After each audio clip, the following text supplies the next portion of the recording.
Are we here? We are here. Welcome, everyone. It's good to see everyone virtually, even though we're not seeing you. It's good to be with you.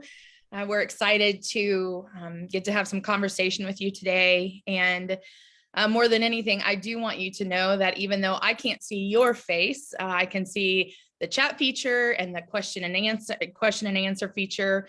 And so I would love for this to be a conversation. If as we're going along, you have any questions or you have any thoughts or you have an example you would like to share, please feel free to do that.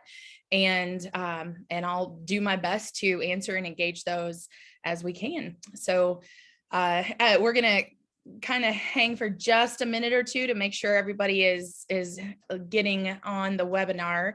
As we do that, I'm just going to give you a little introduction about who I am and then who my lovely colleague is who is joining us as well.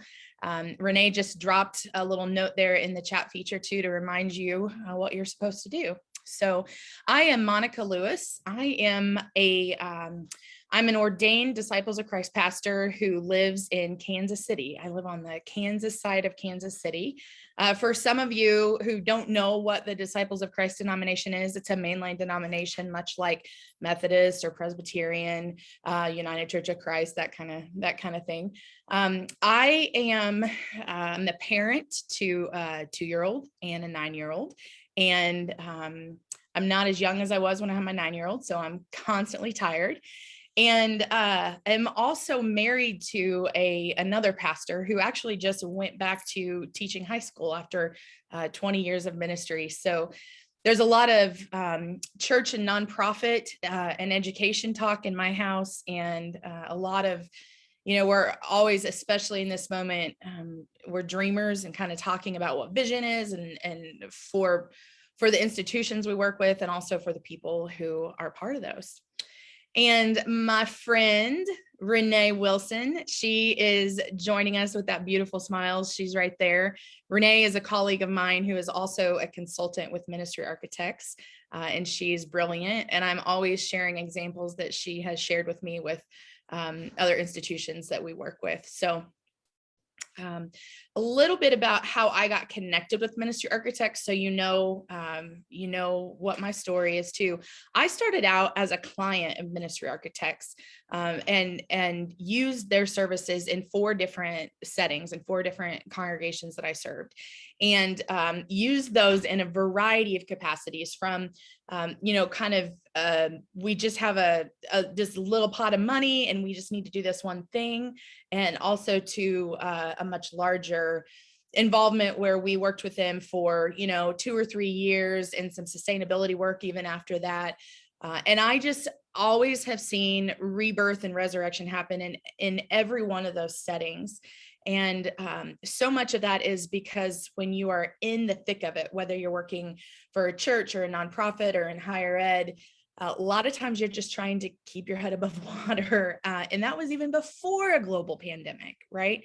And it was so great to have someone from the outside who was an expert come in and help to kind of lift that weight from my shoulders. And so while I was serving church full time, I gradually started to do consulting with Ministry Architects on the side.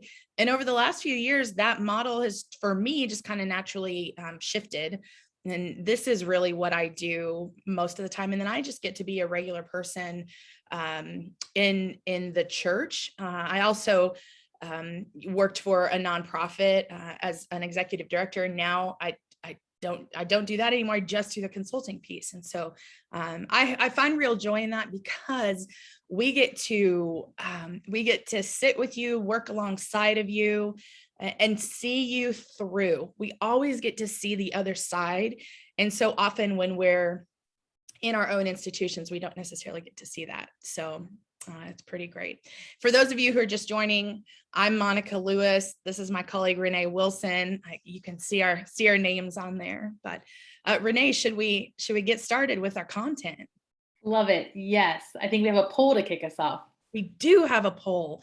So I'm curious, for those of you joining us, I'm wondering, in case you have been living under a rock for the last, 2 years, almost 2 years, you know that the world looks very different going into 2022 than it did a couple years ago, right?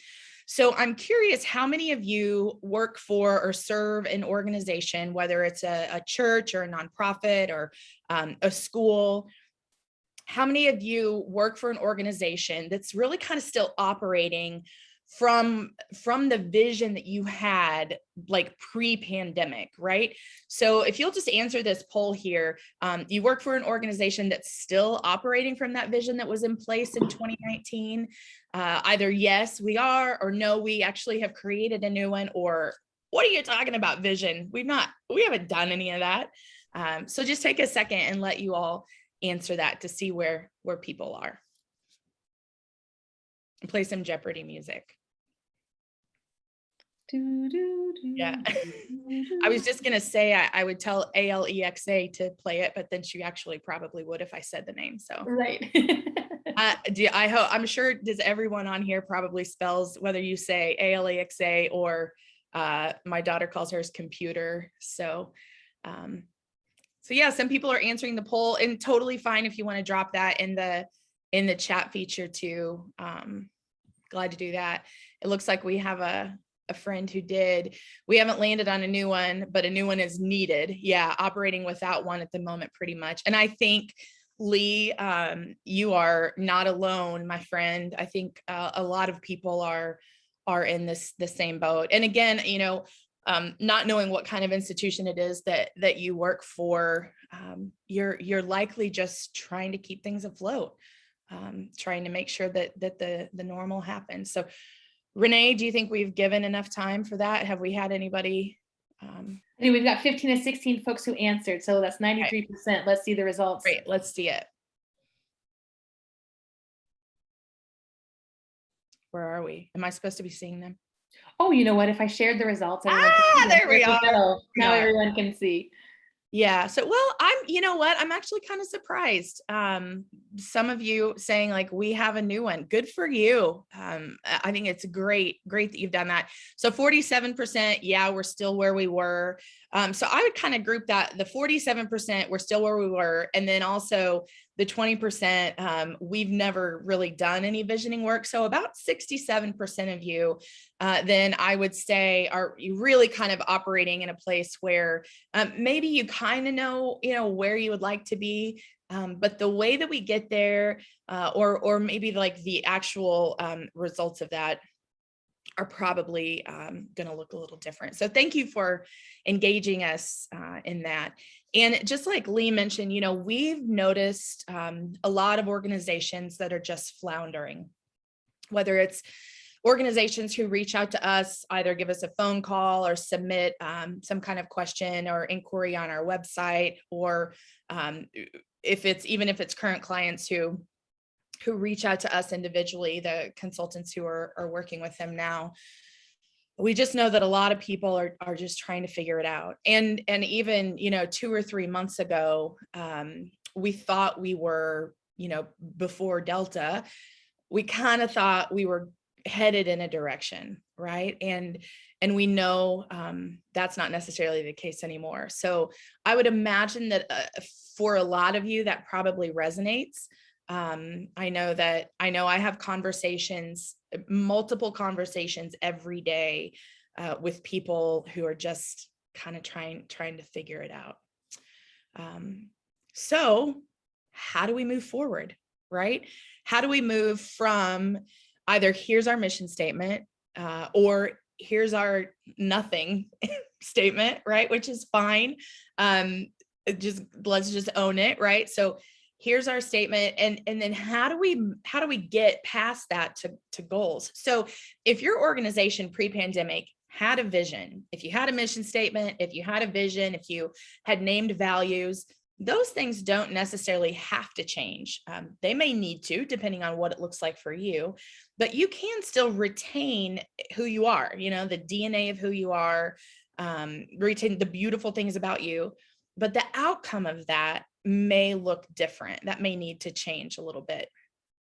And and so as we're thinking about that, for those of you who work in churches, nonprofits, in higher education, um, because we work with all of those organizations, it it wasn't always that way for ministry architects. And I want to tell you a little story. So ministry architects, we started out a little over a couple decades ago, and actually it was probably even a little more than that ago. So our founder, Mark DeVries, Mark was working in pastoral ministry at his church in Nashville.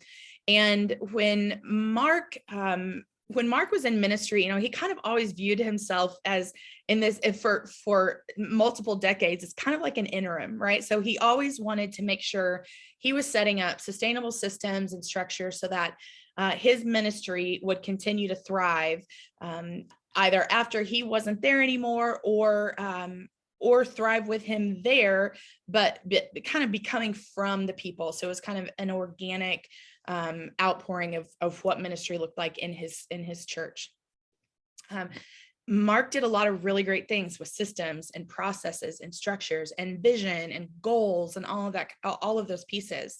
And so, the small world of churches and nonprofits and higher ed, as that story kind of began to be told and told and told, Mark's friends started calling him and saying, hey, can you come help us do that thing, whatever that thing is that you've been doing for you?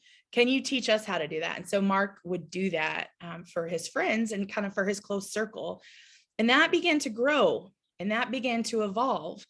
And so for Mark, he kind of realized, no, there's something here. At that point, it was specifically focused on youth ministry. So back at that time, ministry architects was called youth ministry architects.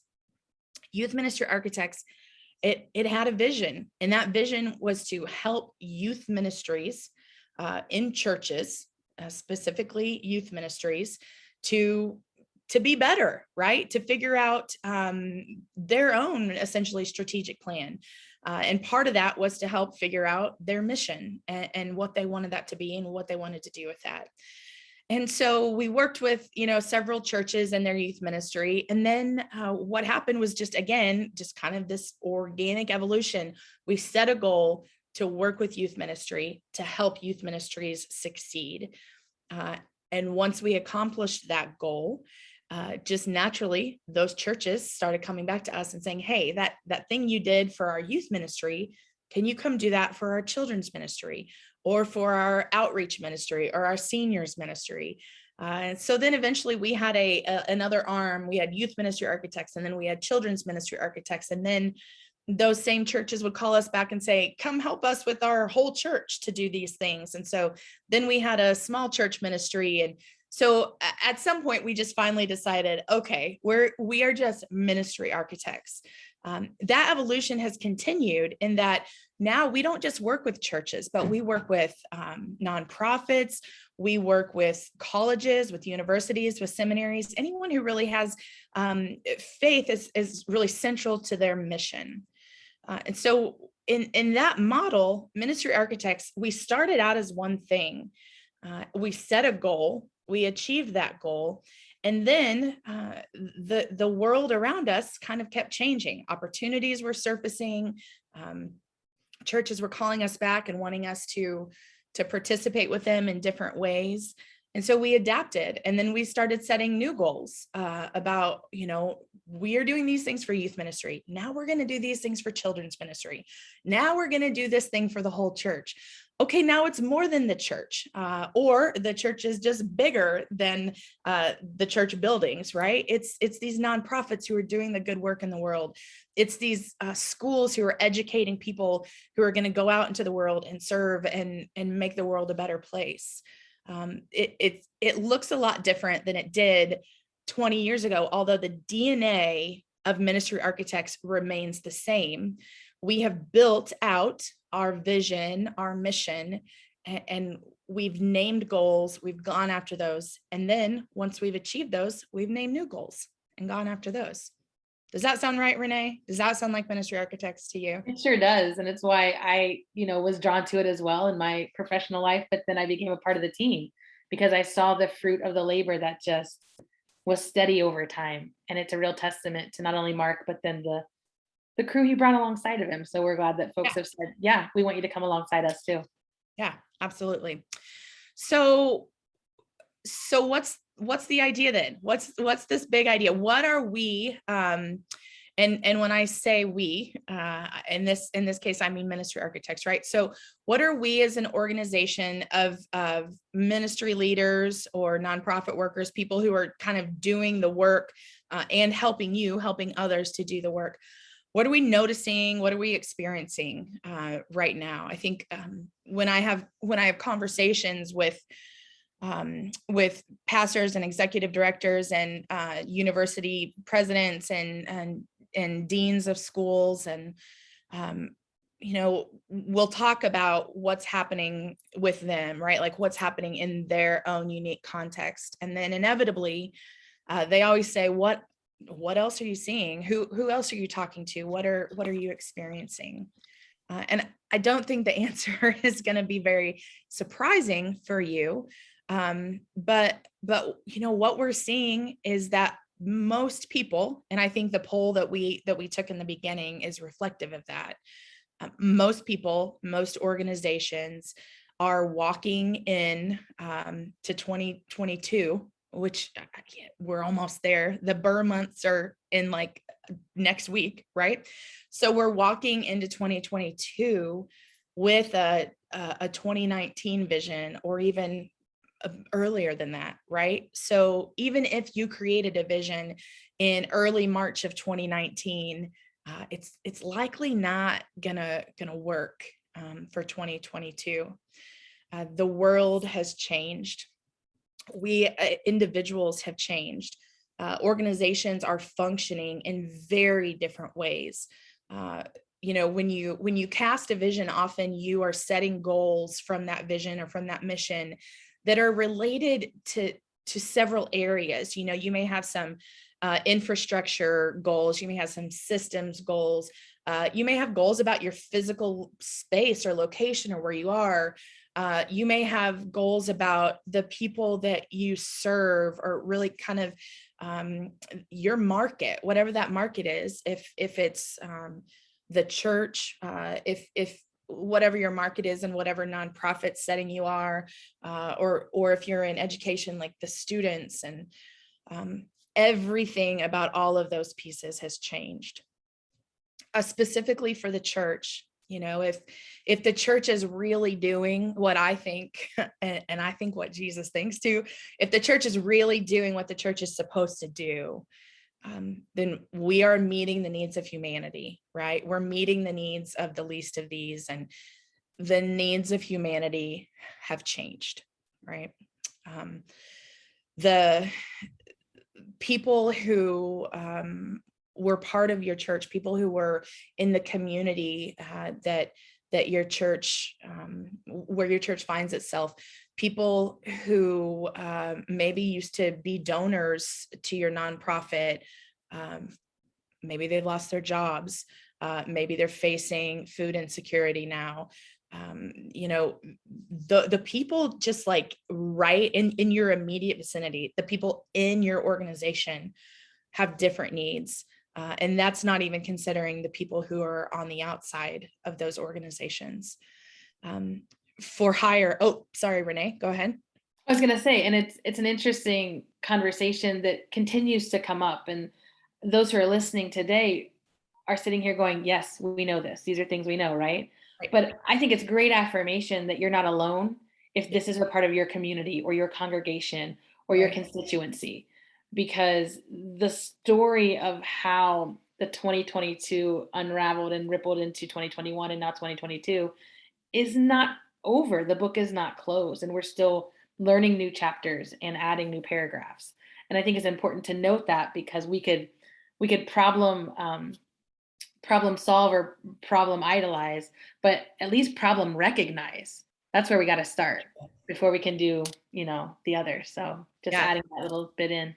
Yeah. And I'd love for any of you to drop in the chat feature, if I'm really curious to know how have things changed? Is there like, are there these little differences that you're noticing in your organization or in your church? How have people changed? We'd love to hear any of that, and feel free to just drop that in there if you want to. For specifically for nonprofits or for higher ed, we work with so many institutions for which the student has changed. The way we teach has changed. We see that in the church. We see that in higher ed. Even in nonprofits, we see that. The sustainability of the academy, which has been at the forefront in higher ed for quite some time, in the same way that it has been for the church. The financial sustainability of it, the sustainability in terms of relevance. How are we actually meeting the needs of people right now? The market has changed. Okay. Some things have changed for the better. The way that people are devoting their resources, their time, they're making a difference, they're making an impact. I was just traveling back. I've been in Daytona Beach working with Bethune-Cookman University there over the last few days. We were working with them on a grant that they secured, helping 25 churches in Volusia County. And I didn't get any beach time. I was in a hotel or a room in a school the whole time. But as I was coming back, I was just thinking about some of the stories that I heard. I was just listening to the radio while I was driving about to and from the airport. And I was thinking about hearing the stories of these young people who in DC, there was this one person who was talking, who had been working as an intern on Capitol Hill, and he had a little bit of a savings, and he was saving it just for a rainy, like for a really an emergency, or if something were to happen. And he's, in light of the current situation in Afghanistan and the refugees that are going to be and are already flooding in, he just quit his job and went down to this Afghan restaurant in DC that was putting together food and supplies to welcome these families. He just quit his job and went to serve. And he was, he would have never done that in a pre-pandemic world. But now we've had 2 years to really look at ourselves, to see what matters. Where do we want to be? How do we want to be? This life that we have can change like this. And what do we want to do with it? And when I say that, I am saying that to you for your own self as leaders in these kinds of institutions. And I'm also saying it about your people, your population, if it's your congregation, or if it's the mission that your nonprofit exists to serve, or if it's your students in education. People have realized what matters. People know what they're willing to show up for. And I think that looks different than it would have 2 years ago. Renee, do things look different? Like personally, I'm putting you on the spot. Personally, absolutely.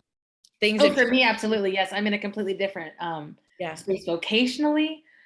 Relationships have been interestingly clarified over the past year, and understanding just people differently. Mm-hmm. I would also say there's a pastor I work with, and he has a phrase called entrepreneurial minister.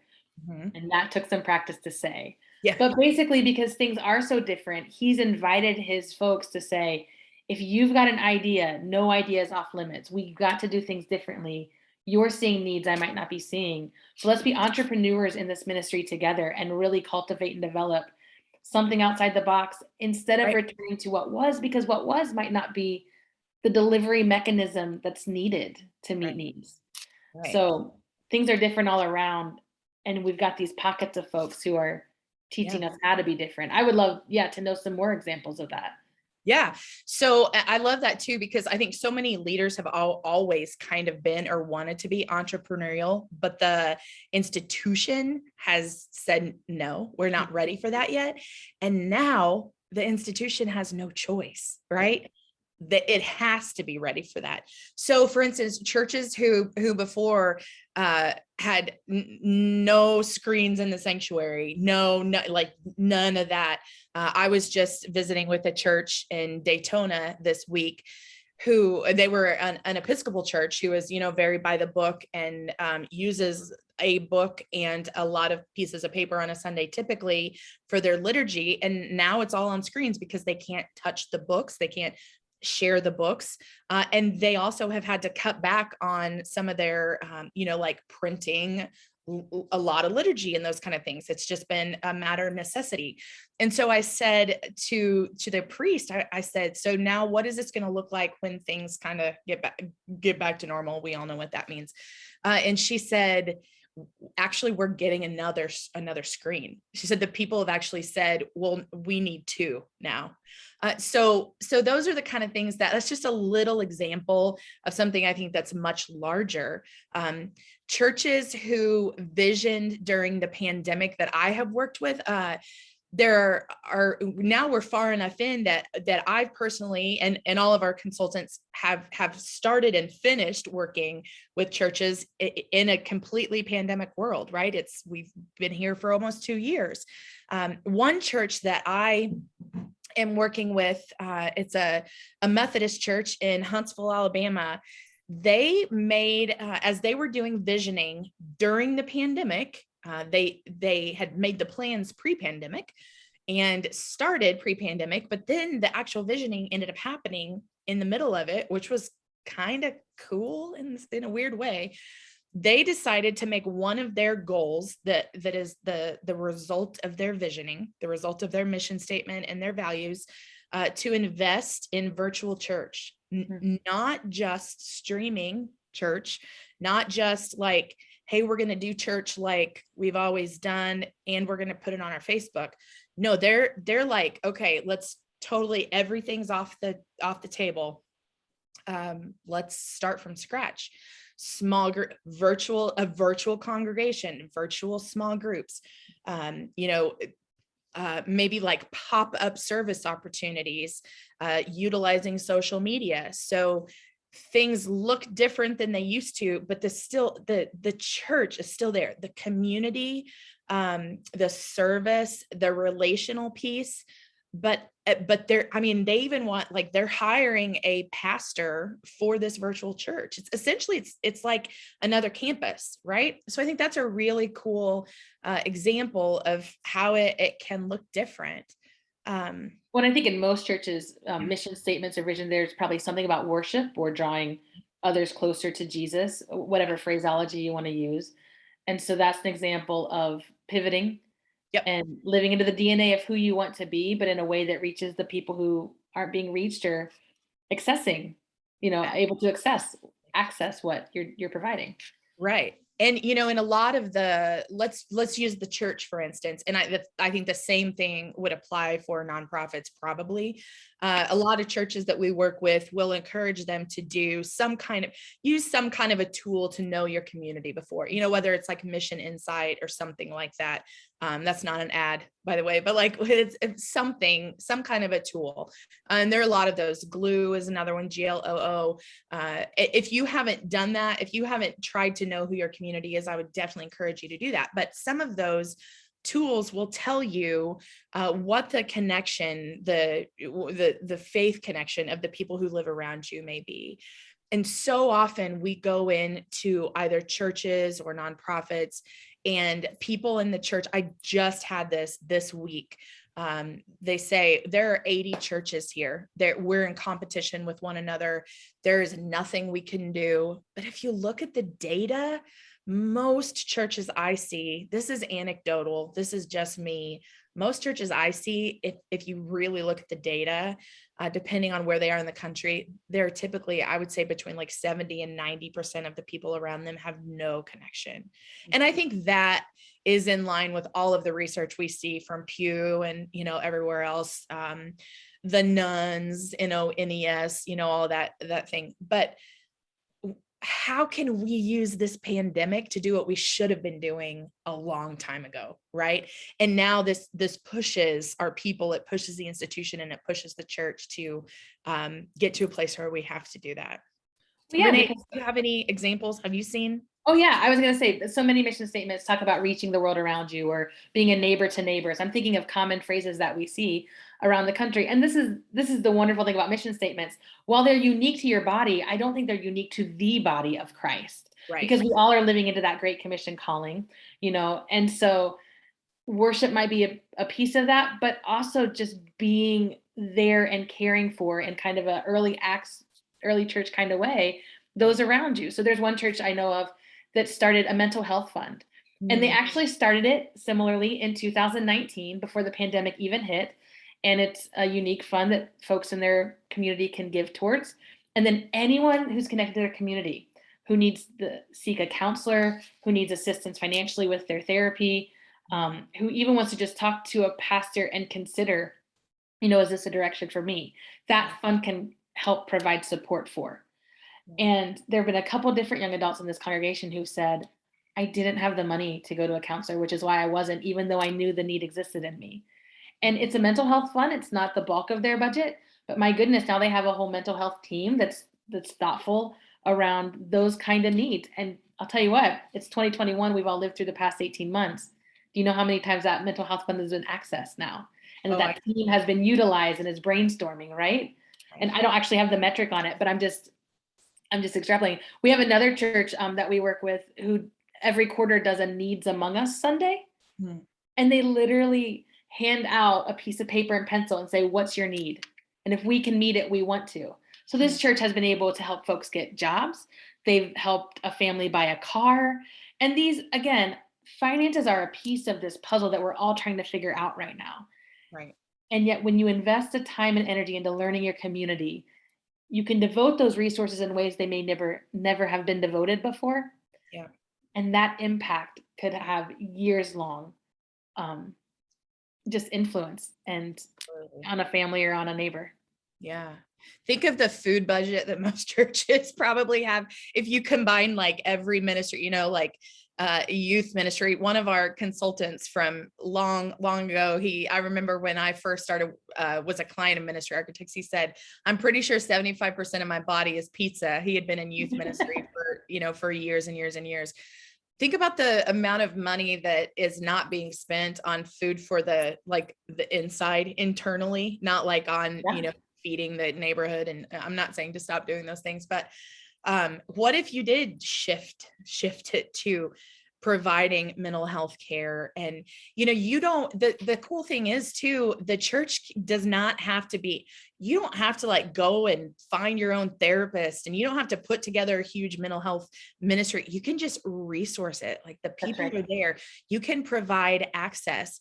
I know just because I'm a pastor, I am typically the person that my friends text when they have finally decided I need some therapy.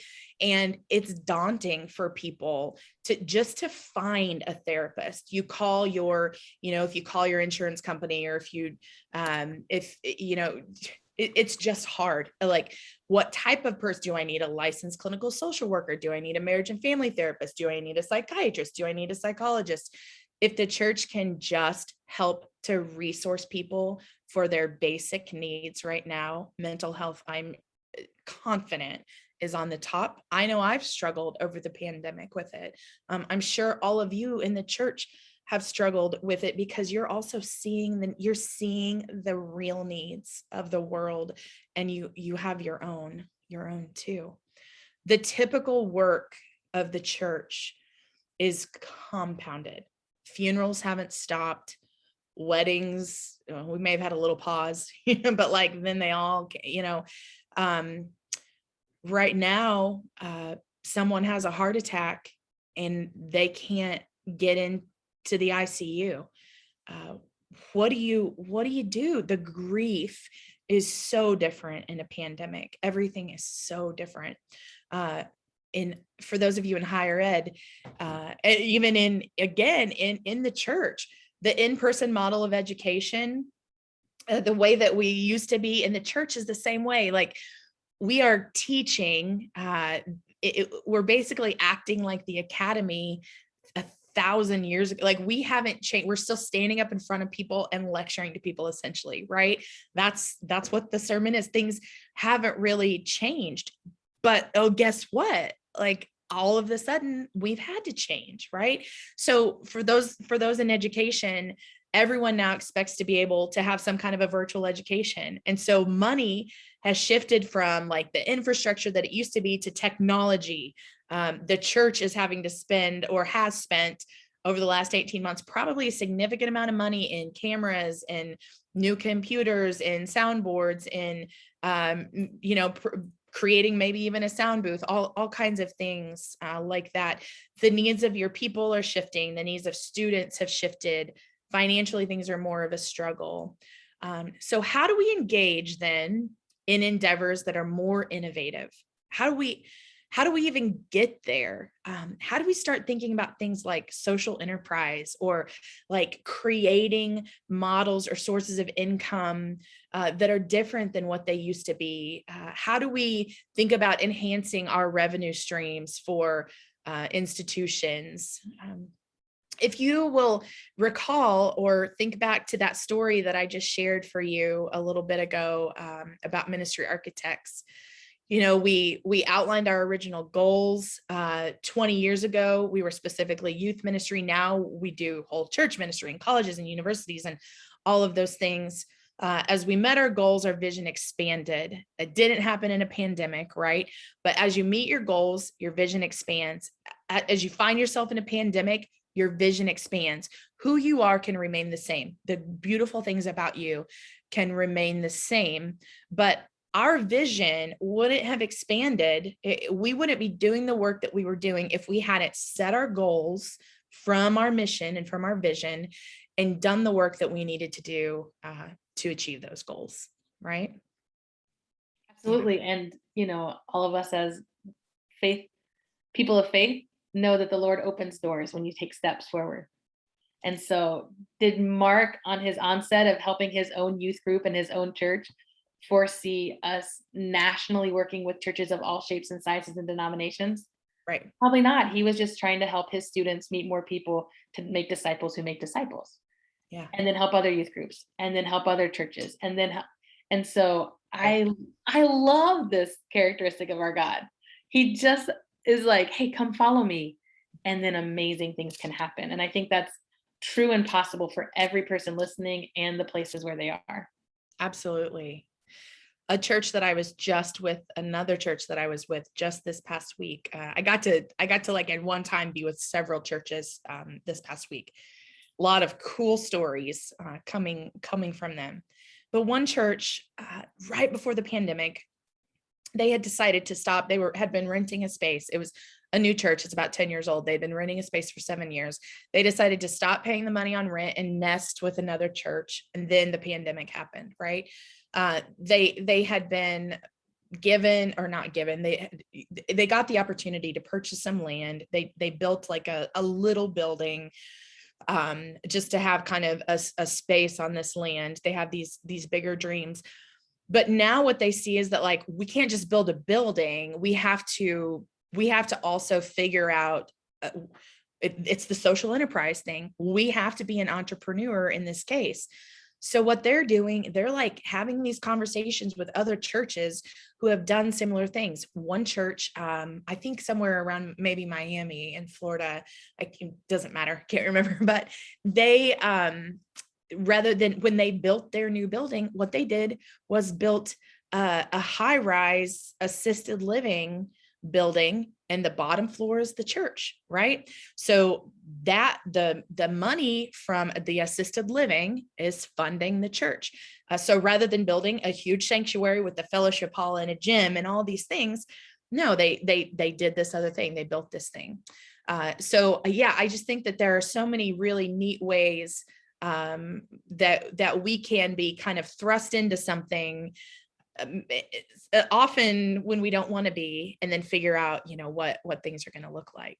So the steps, I think, for how you want to get there, right? So how do we move from like this mission statement that is maybe in your email signature or on your paper that you just wrote down? How do you move from that mission statement to kind of action steps to help you do what you want to do, right? That's the question that Renee is saying. So like, where are we going with that? I think the first step is you have to be honest with yourself. We should have done a poll to say like, can you really be honest with yourself? But then would we have believed it? Right. So if you can honestly assess, and if you feel like you can honestly assess and your people will hear it, because that's also a hard thing. Let's just figure out, let's name, this is where we are and this is who we are right now. If you can't, and I'm assuming most of us fall into that category, like it's really hard to honestly assess. If you can't do that, bring someone in from the outside who can do that. But either way, try to be as non-biased as you can. It's really so much easier when someone comes in from the outside and can give you that honest assessment. And often your people hear it a lot better when it's coming from someone else too. And you don't have to be the one to say it. I think a lot of times when we have these conversations, people will say like, yeah, I would love to do that. But we just like, we're trying to like pay our mortgage, or we're trying to even pay the interest on the mortgage for the building right now. Bringing in someone would be really hard. One of the things that, again, I've seen emerge during this pandemic is that a lot of foundations that I've been working with are really happy to provide some money for assessing and planning for the what's next. There are a lot of kind of smaller foundations. Maybe you're in a small town. I'm from a small rural community in Southwest Missouri.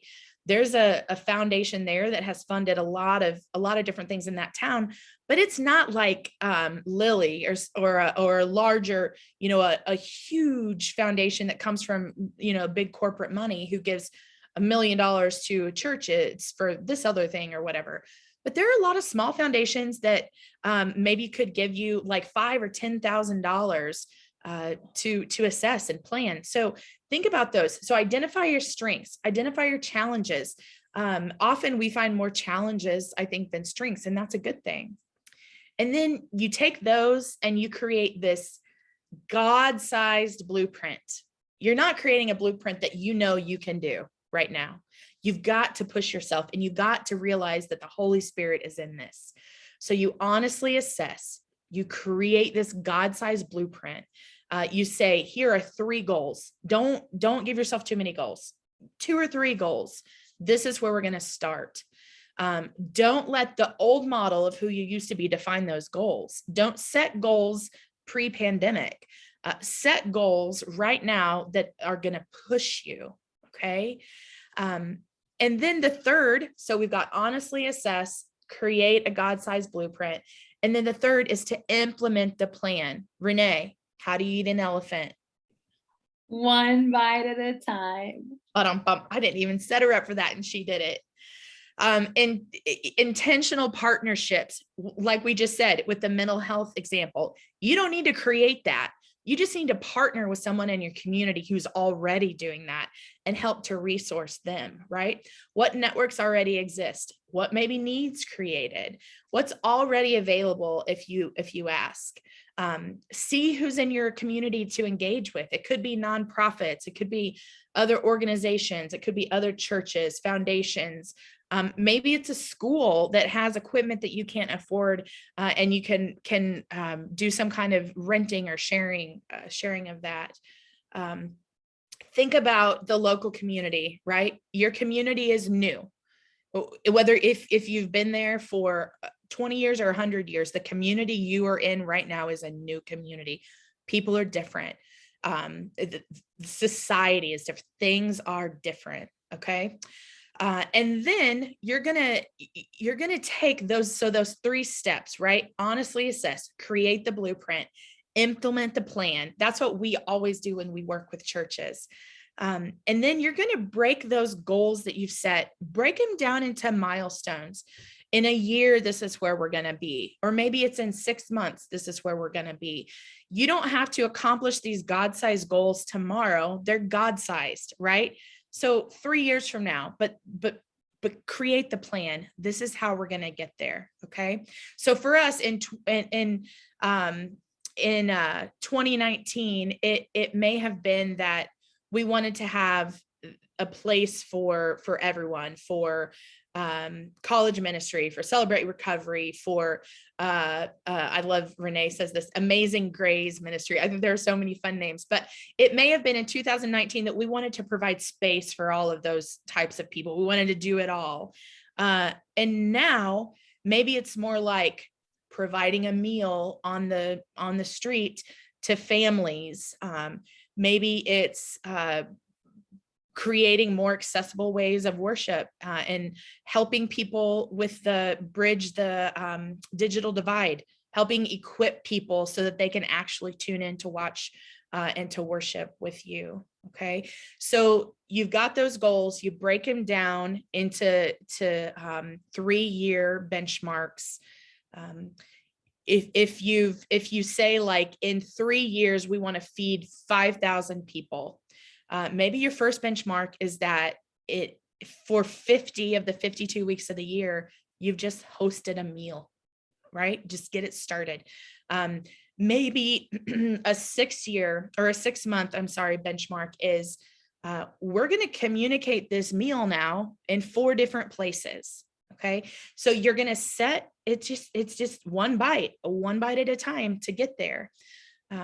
And you're going to see that you get there. And we always tell, when we're working with organizations to do their visioning, we always tell them, even if you don't get 100%, if you get 70% there, you have pushed yourself with the goals, you are farther than you would have been if you set a goal based on your 2019 model, right? So set your goals based on 2022, push yourself. Put your faith and your trust in the God that will continue to push and pull us in this really, really weird time. Okay. I'd love to provide some space for some questions. If you have a question, please drop it either in the chat feature or in the question and answer section. Love to hear from you. As you're dropping any questions in there, I also just want you to know that I am always available for a phone call. You can have a free 30-minute phone call with me. You can email me if you want to learn more about, maybe it's any of these examples we shared, or maybe it's, hey, here's what's happening. Can you help me think about this? Help me dream about this. We also have some really cool opportunities with these co-laboratories where we put together a team of pastors, or maybe it's all of the staff in your church and everybody is working on one thing. They just need to get one thing done. And we're helping them get that done. Anybody have any questions, Renee? Are we having any pop up there? We aren't. I'm guessing they're just so enthralled by all the examples and the step-by-steps. I'm sure. I would also love to hear, if you don't have a question, is there something that is stirring in you or has been stirring in you that you would love to achieve or to see happen, and you just don't quite know how to get there? If there is, and you could drop that in there, I'd love to hear about that.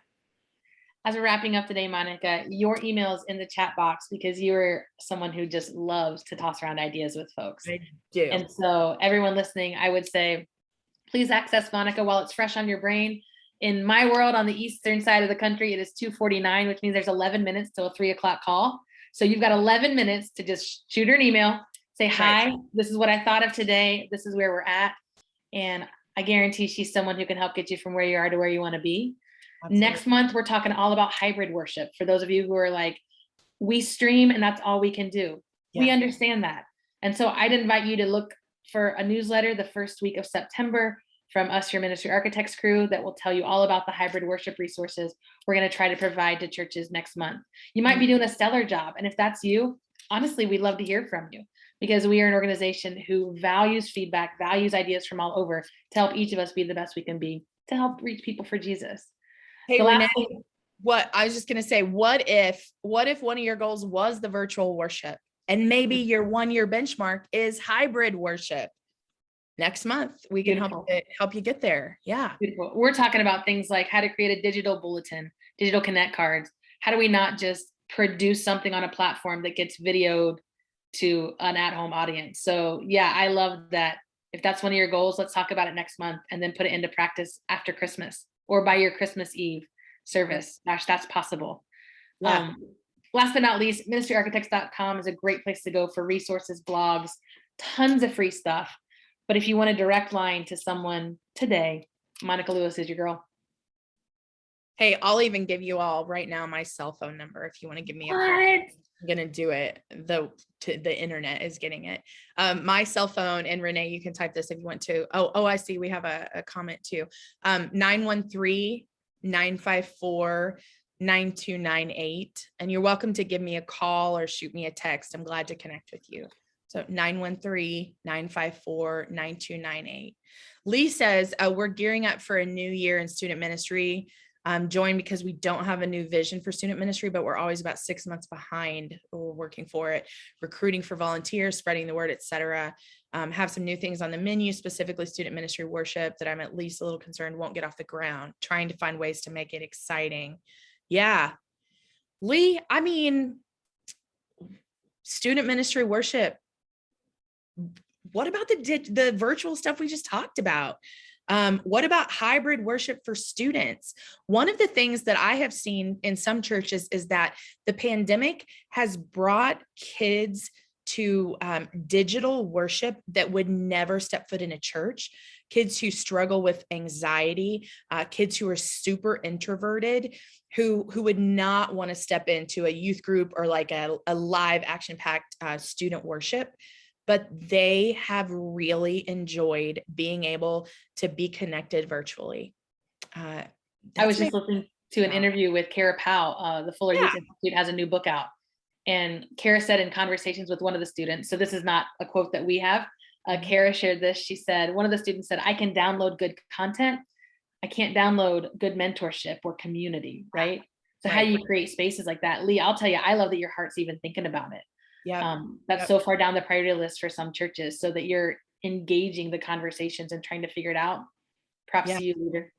Absolutely. And Lee, if there are any ways that you would like to just kind of brainstorm or for us to help you think about some specific pieces, glad to do that. There's my cell phone number. My email is also in there. Glad to jump on a call. Yeah. You've rigged up your place with cameras and got YouTube last year. Look at you, Lee. You're ready to go. Well, the thoughtfulness of time, Monica, I think if we could leave them with one last thing, what would that be? Oh my goodness. One last thing. Take a breath, just breathe, and create for yourself today one goal. Like, what is the one thing I can do that will get me to thinking about this thing, right? It's the one bite at a time thing. Just create one thing for yourself, write it down, be gentle with yourself, and carve out the time. Nobody is going to notice an hour of your time that's gone to dream in the dream. But in a year or even in 6 months, everyone will notice. Yeah. Thank you all for joining us. It's been great not seeing your faces, but knowing you're there.